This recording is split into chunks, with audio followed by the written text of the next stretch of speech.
Hey friends, how's it going? It's been a long time since I've uploaded anything on this Subtle Realms or any channel. I've been relocating, I've been resituating, I'm dealing with an incredible amount of pain every day. It's very challenging what I'm experiencing, and so it's a lot to manage, to stay centered, to stay grounded, to keep my sanity, to keep the purity of my the essence that I know that is me at my center, to keep that as intact and not jaded and chipped away, and because of the pressure and the stress, the continual unrelenting pressures can really wear down on a spirit. But what I wanted to do was just share some of my thoughts and insights and contemplations that I've been having over the past, since the last time I spoke here. And maybe it will be inspiring. Maybe you've been contemplating similar things. That is the first thing I want to mention, of course, is that a lot of us seem to be receiving very similar information and insights, and even though they may seem like they're coming from ourselves internally, our individual minds, there was a book, I think it's called Big Magic by Elizabeth Gilbert, I could be wrong, where she talks about ideas as entities of themselves, and that they go around and they search for the most viable vessel to come into the realm through. So it feels like that.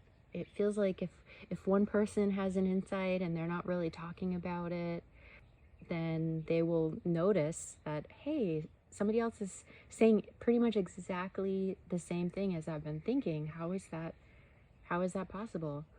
And of course, with the recent podcast, the telepathy tapes, bringing to light the amount of people here that are able to communicate through the field of consciousness, the field of information, and the ether that is in the invisible realms, to be able to pick up data, to communicate there without really language, words, visuals. It's just kind of like a sensing of the information. So more of that is coming into also our knowing as a collective, as people that share this experience together. Rupert Sheldrake, I mentioned in a live I did a while ago, when he came to the town that I lived in, maybe it was about 11 or 12 years ago, and gave a talk with his wife, and I had the chance to meet him and tell him about a children's story about a star that I wanted to write, that I still have in my mind. Maybe that idea is staying with me because I haven't heard anybody else or read any books or seen anything of this story yet. But what he's famous for more recently, talking about morphic resonance and the morphogenic field, and what that is talking about is a collection of species or structure or environment. It could be the land, it could be a family, it could be a group of type of animals, it could be society, human society in general. There's a field of information that surrounds each of these things that holds memory and information. And some of the studies that, I'm not sure if he paired up with Dean Radin from the Noetic Institute as well on this, but I think they did a couple of studies involving like crossword puzzles, where For instance, on one coast of the US that receives the crossword puzzles, like on the East Coast, 3 hours earlier, made it easier for the people on the other coast to complete the puzzle. And they had their way of testing this and timing to see how long it takes. And same thing, like with the, when you hear about the, certain minute mile or whatever, that for years and years and years, no one was able to break a certain time. But then as soon as one person does it, then it makes it easier for the other person to do it. Or how people around the world in different areas come up with like the same inventions at the same time. I was just having a brief conversation, and the person was talking about, I guess there's a story about Michael Jackson, how he woke up in the middle of the night and he was like, we have to go to the recording studio now, and if we don't get this song out now, then Prince is going to record it. So he had this gnosis that ideas and information is not really held individually within ourselves. It's kind of in the field for anyone to pick up that's got the capacity to deliver what that information or idea wants to become. So in our morphic resonant fields as human society, we share a library of information or data or memories that we can all have access to. And so I made a video called Altered Perception, and I was talking about a few experiences that I've had with astral traveling, and I was talking about how I was contemplating about plasma and how the planets have very strong roles in the way the energies of the world is manifesting. And sort of it's like this, giant clock type of a thing that emits frequencies, all different frequencies, and depending on the aspects of each other at certain times, the energy that we have in this realm are harmonious or disharmonious. And I was thinking about also how we have a much larger aspect of ourselves that is not inside of this realm, that I feel that there is a larger celestial sort of entity, like a larger part of ourselves that's outside of this realm, maybe held kind of like by the electromagnetism to this place, so that then like a piece of that, like a photonic packet, like that would make the golden thread or the silver cord or whatever. I was suggesting that perhaps our larger plasma self, our sentient star self, maybe each person is connected to one of the stars or clusters of stars, and like an aspect of that larger celestial self is tethered down into the realm somehow, into the physical form. And that's, how we say like, oh, we have our divine spark. And I was thinking, well, maybe the silver cord is it's like the way that we receive information from our quote unquote higher self. It's like a fiber optic celestial Ethernet cord or something like that, that you can receive or transmit data through. And maybe sometimes throughout the conditioning and experiences that a person has. Oops, I have to come back. I have to pause. Somebody's calling me. Just a minute. I'm going to pause and come right back. All right, let's see. I came back. I forget exactly where I left off. I was talking about the morphic resonance phenomena, or not even that it's a phenomena, it's just something that naturally happens here in this system. So many of these studies, like from the Noetic Institute and Rupert Sheldrake's private studies, and things that are deemed as fringe science and aren't supported by the mainstream and are looked at as like psi phenomena or supernatural or paranormal. And the more I contemplate, the more I realize, well, I've realized this for a few years since I've had experiences where when I put myself in a very natural, like non-stressed state, my nervous system is regulated and I'm eating really clean and spending time outside and just having like a field of coherence around myself, my own biofield, that it sort of allows me to perceive reality in a new way, which, you know, talking about like premonitions, precognitive dreams, stronger telepathy, all these types of things, like telekinesis, all these types of things that are seemingly supernatural are just very natural. And so there is so much distortion and distraction here.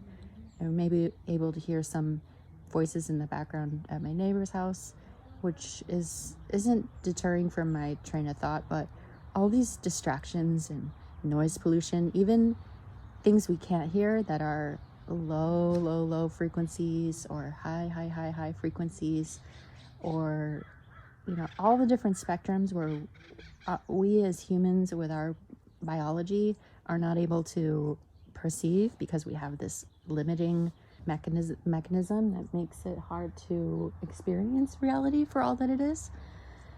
So with all the distortions and distractions and everything overlaid constantly every single day, it's so hard to process, and we are not in that coherent state. And of course we don't have access to those very natural, innate capacities of our quote unquote technology while we're here. And so anyway, back to the morphic resonance, the naturally occurring happening that when there's more data, more information, more shared experience, memories, not just shared, it becomes shared because it goes into the field of our system. So then we can pick up on these things. So it's like pollen in the air.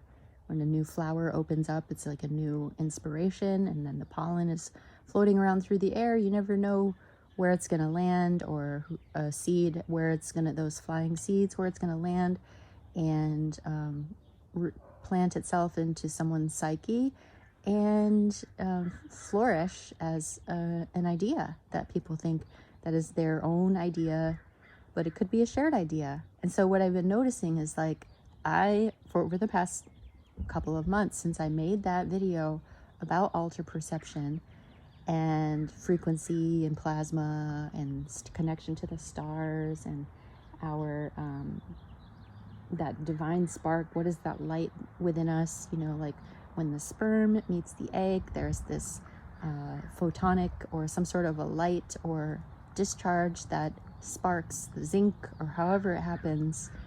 It seems like, and I think I also heard Dana, who I've just recently started listening to like a week or two ago, she may have said that when a woman is in that receptive mode of being ready to conceive, to welcome in the pregnancy, that it creates some sort of a portal or a vortex, and perhaps that's like a beacon that kind of opens up here in this physical realm that allows for that photonic packet from the larger celestial self to become tethered and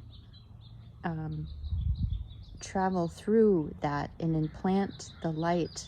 The spark is implanted at that moment of conception, because the vortex or the portal, the womb, that magnetism is pulling in that spark.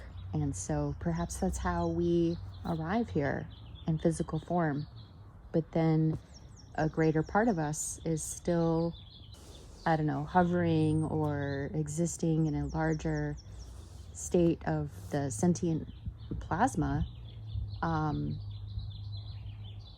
either stars or, so after I was contemplating all that, then not just because the algorithm of YouTube and Instagram or the internet, the overarching algorithm of the matrix itself started presenting me with all of these people and books and thoughts and interviews, kind of like continuing the thread that I was holding regarding these contemplations. And so I started listening to more of like the mythologies from the indigenous, like Hopi or Iroquois, talking about our ancestors as, star people. And then of course there's the Dogon tribe of Africa that venerates Sirius because they have a story that the Nomos came from the star system Sirius and came to this realm to offer them higher information to help advance their civilization, and some myriad of stories throughout cultures connecting us directly to the stars. So there was that, and then I started thinking about plasma, and then I saw an interview on Jeffrey Mishlov's podcast, New Thinking Aloud, with Robert Temple, who, speaking of Sirius, he wrote The Sirius Mystery, a book in the late 70s, and then an updated version, I believe, in the 90s, talking about what I mentioned about the Dogon tribe and the binary star system, or trinary of Sirius, A, B, and C. And so he came out with a new book that I was unaware of until just a couple weeks ago, called The New Science of Heaven. And he's talking about sentient plasma, and he's talking about how there are these dust clouds hovering around the realm called the Kordylewski clouds, named after the guy, I think Polish, who found that they were there. It's like plasmatic crystal that's holding information that's in the form of these giant clouds or entities, and then I got the book and I started listening to it. It's fascinating. And so I was thinking about the aurora borealis, which a friend also was a few months ago, when I was having more conversations online about this, mentioned that was coming up from him as well. And now it's coming up for me, and it's like, well, the aurora borealis, this plasma, there are these mythologies that they are spirits, that they are, okay, so all this I'm just throwing out there to just kind of loosely share my thoughts and contemplations. And then I came across, I can't remember, I think is it Kippel, Dana Kippel, talking about sentient plasma and how it's the vehicle for consciousness. She also brought up the telepathy tapes in one of her videos as well, and how the field, where we share information, we access information, some of us, especially non-speaking, nonverbal autistic individuals, because some of us here in this world are not completely integrated in our physical body. It's like 1 foot in, 1 foot out. And I definitely feel like I've been like hovering and straddling both worlds my entire life. I haven't felt fully integrated in my physical body, so I feel like I have a strong connection with the subtle realms, with the ethereal layers, the astral layers. And so I know there's a whole reality, experientially I know that there's a whole lot of information and things to be sensed and perceived that can enrich us. I have a lot of visuals that I want to share. I was thinking about the way things come to fruition or develop. There's this pattern, there's sequence, mathematical, the sacred geometry that's perceived throughout all different forms of nature, throughout our physical body, throughout, pretty much everything that we see has this the golden spiral, the Fibonacci sequence, the way, and I think that all of these are talking about the spiralic, the spiral, the measurement of the spiral that goes from the center upward and out of the toroidal fields, which I think is like the fundamental energetic structure of everything. Everything has that, like our biofield, our physical body, our heart, this realm, batteries, all sorts of systems. It's like that, the central pillar that's like the vortex on the inside, and it goes simultaneously up and out and around in all directions, and then also down and out and up and around in all directions. So there's two like portals on the top and the bottom, or however that you want to orient that. You could say that's like the yin and the yang, the circles in the center of that, the black hole, the white hole, the different portals, this, maybe the sun and the black sun, who knows, like that. But in the center of that is where the creation is manifested. So like we're in the center, or the plane of existence is in the center, and then the spiraling motion upward, that's like this pull that you can't stop. It's inherent in all of the coding of this design, that spiralic upward movement that goes up and out. When you measure that, looking down from above and map it out, and I'll try to share some images that I just saw after I had been contemplating this in my mind. Then I start seeing images shown back to me of what I'm trying to describe. So the mapping out of like the Fibonacci sequence is like from the center out. It's like this, the measuring the spiral movement from the center up and out in a different way. And however you look at that toroidal structure, it could be a sine wave, it could be like the flower of life, it could be like the torus shape, just depending on the orientation of the measurement. And so I was thinking about that, and then as I started learning more about plasma and plasmoids, there's a few videos that I'll link that I saw from a few years ago that talk about how these small sentient energy packets of plasma with their spin, and Dan Winter also talks about the coherent spin and how you can, basically the science of the soul, and I'll link his channel too. It's fascinating. I've been watching him for a couple of years talk about that, what I just mentioned, and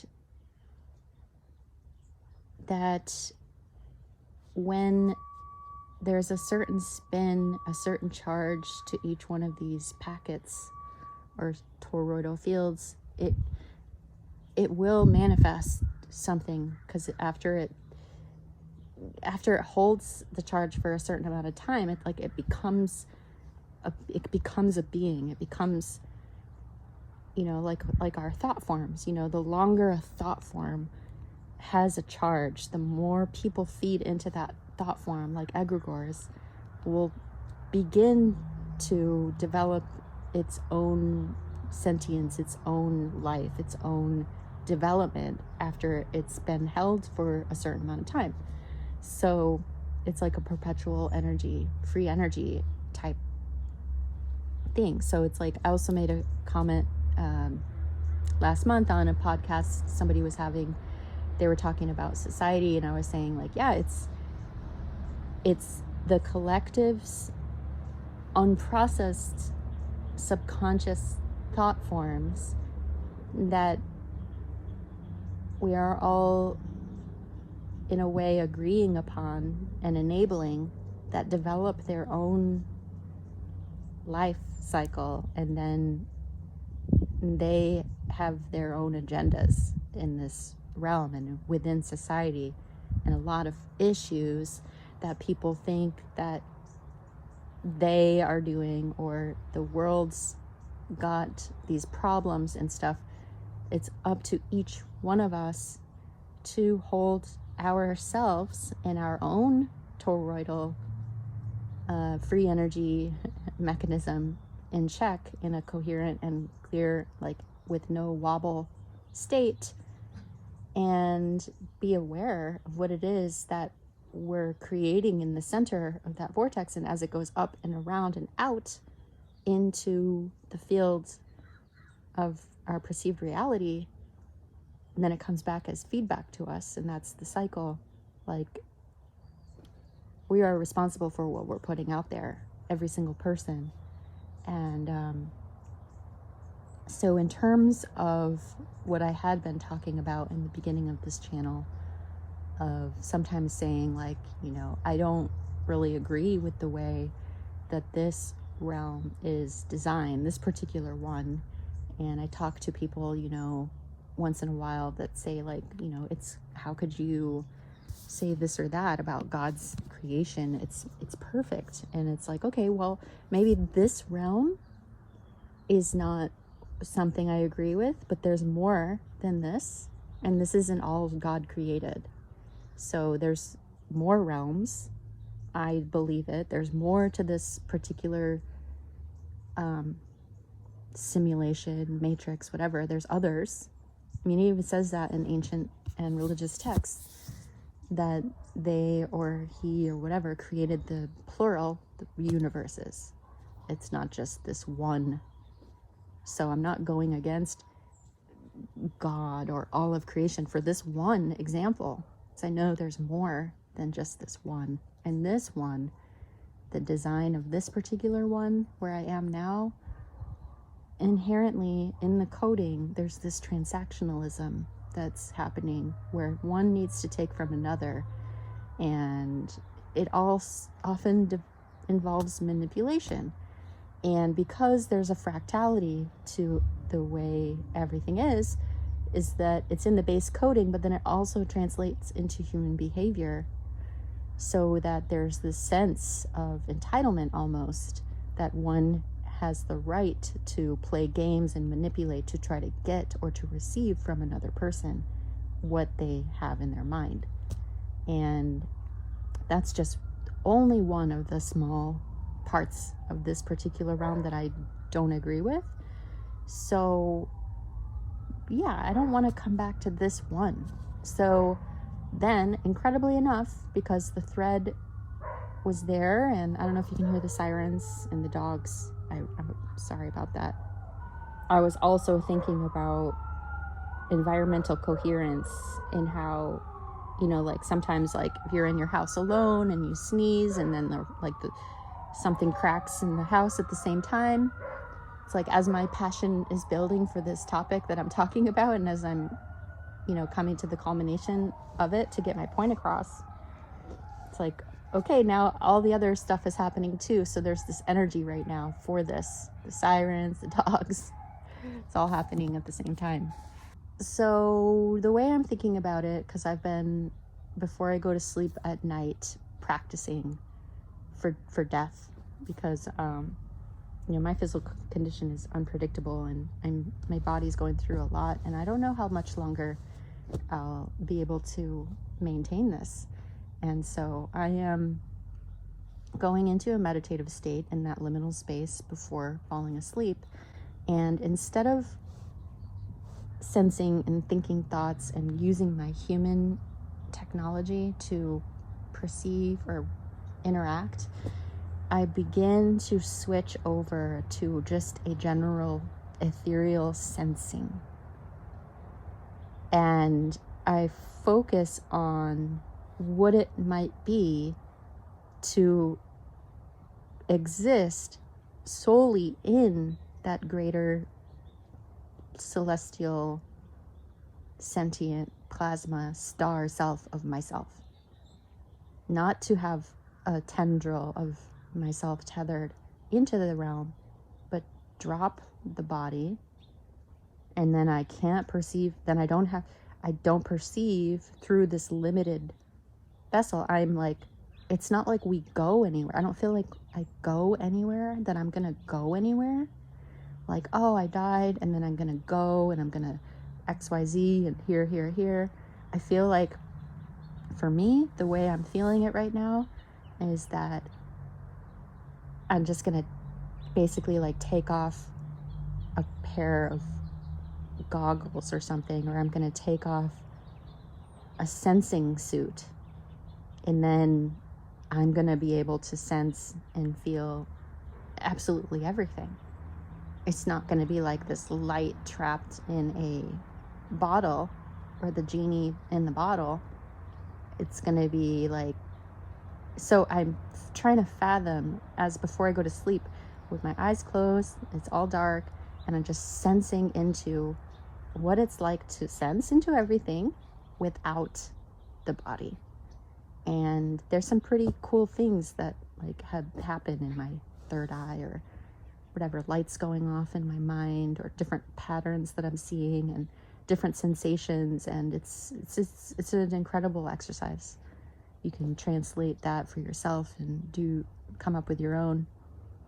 But I think that, coming back to the morphic field theory, that there's memory that holds us. There's the information and the data that holds us. Like, when you see people, they know you your whole life, they perceive you as one way over and over and over and over again. And it's like a loop, and it gets deeper and it's stronger. The hold is stronger, and it like really concretizes you as an individual through the way they see you and through the way you see yourself. And so I feel like a work, an assignment that I've given myself is to, not think about memories, not think about thoughts, like, notice the ones that are coming through, and, figure out, well, what part of myself needs to express this or that and deal with that. It's not like I'm like not thinking at all or not remembering at all, but just to have practices so that I can become detached, more and more detached, more and more detached. So I'm not holding that charge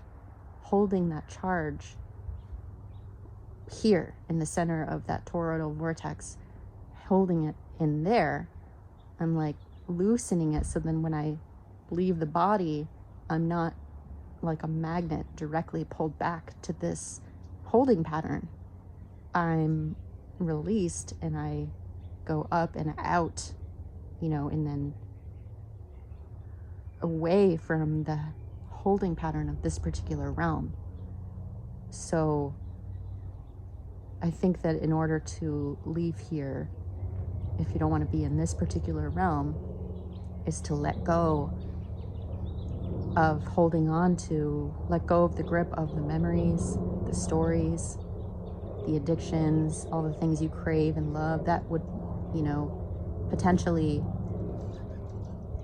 pull you back to an experience that will fulfill that which you are attempting to manifest.